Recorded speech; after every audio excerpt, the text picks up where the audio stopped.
సంక్రాంతి సందర్భంగా AP high court కీలక వ్యాఖ్యలు చేసింది. జూదం, జంతుహింస నిరోధక చట్టాలను కఠినంగా అమలు చేయాలని సూచించింది. కోడి పందాల నేపథ్యంలో హైకోర్టు ఉత్తర్వులు జారీ చేసింది. బరులపై సమాచారం అందితే వెంటనే చర్యలు తీసుకోవాలని కలెక్టర్లు, ఎస్పీలకు హైకోర్టు ఆదేశించింది.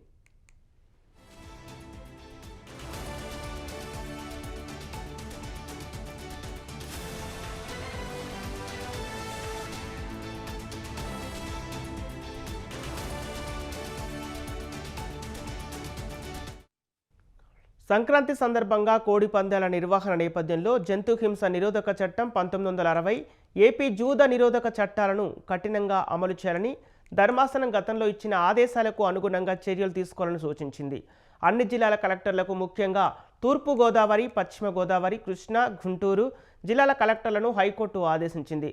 అవసరమైతే 144 సెక్షన్ విధించాలని సూచించింది.